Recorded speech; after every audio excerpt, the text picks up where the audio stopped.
den mös gartazet be es kötte varan tu juge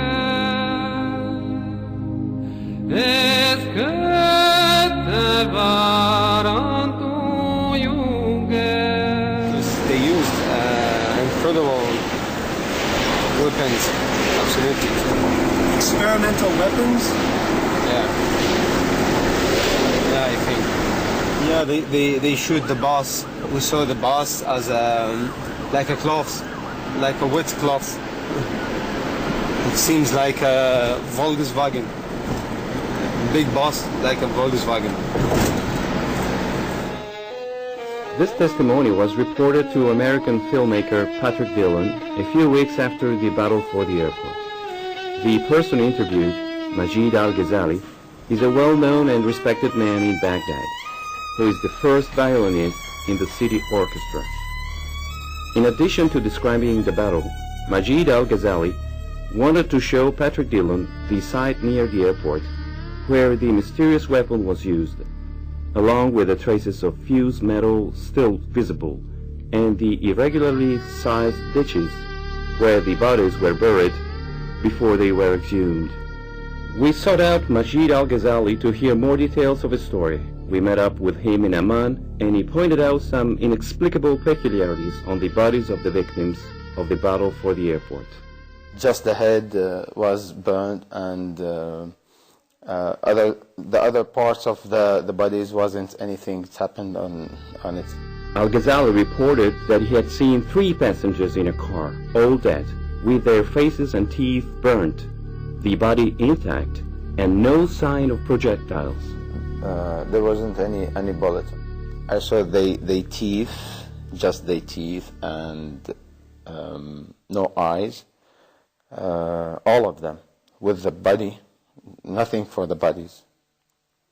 Just the teeth and all the heads were burned.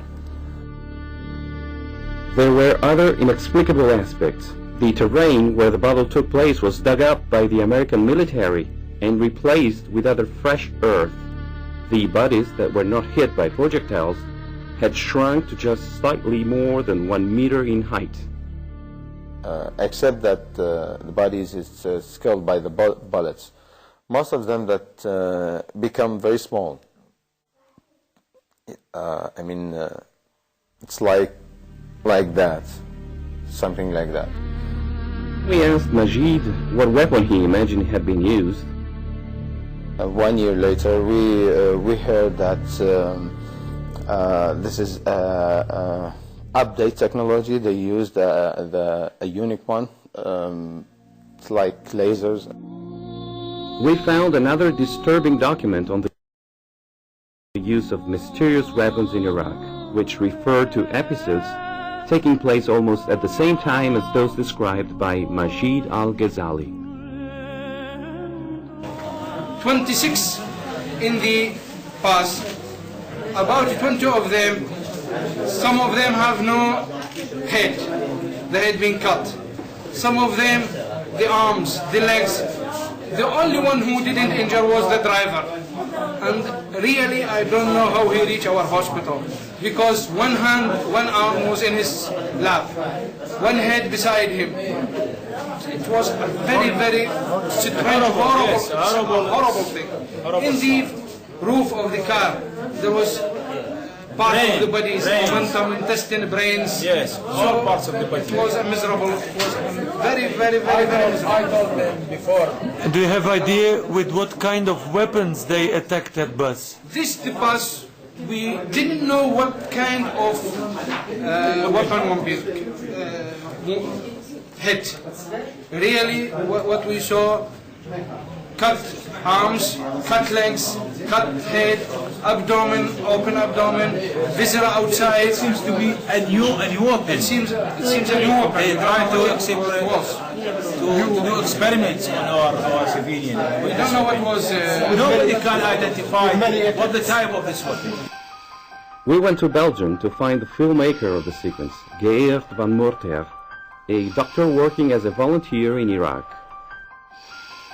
Here in this footage is taken in the hospital, the General Teaching Hospital in Hilla, which is about 100 kilometers from Baghdad and close to the historical site of Babylon. Here we had a talk with the colleague Dr. Saad Al-Faluji, which is the chief surgeon in that hospital. Dr. Al-Faluji said me that from the survivors that he operated, that they said they did not hear any noise. So there was no explosion to hear, no metal fragments or shrapnels or bullets in the bodies. So they themselves were thinking of some strange kinds of weapon which they did not know. Let's hear Dr. Saad Al-Faluji's story about this more in detail. In this pass, it was very crowded. They went from Hilla to Kifil to see their families. But before they reached the checkpoint of American checkpoint, they returned back. They said to them, please return, the villagers. They said to them, return back, return back. When he tried to return back, they shoot him from the checkpoint. No gunshot wounds. No, I don't know what it was really. We are here 10 surgeons. We couldn't decide what was the weapon which been hit this car. But inside the bodies you did not discover ordinary bullets.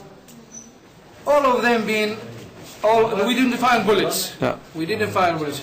But most of the injured people been dead, so they took them immediately to the refrigerator. We couldn't dissect and see. But those who are alive, we couldn't find any kind of shells. We didn't find shells inside their body. Something cutting organs, cutting limbs, attacking the neck, attacking the abdomen, and goes out. Dr. Faluji also ended up speaking about a laser weapon. But I don't think the bombing and the cluster bombs and the laser weapons could bring democracy to our country. As in any war, the war in Iraq left us a dreadful gallery of horror, images of mutilations that not even doctors can explain. The witnesses refer to laser weapons, arms with mysterious effects. We do not know what kind of weapons could produce such terrible effects. We tried to learn more about it by asking for interviews to members of companies manufacturing laser and microwave weapons.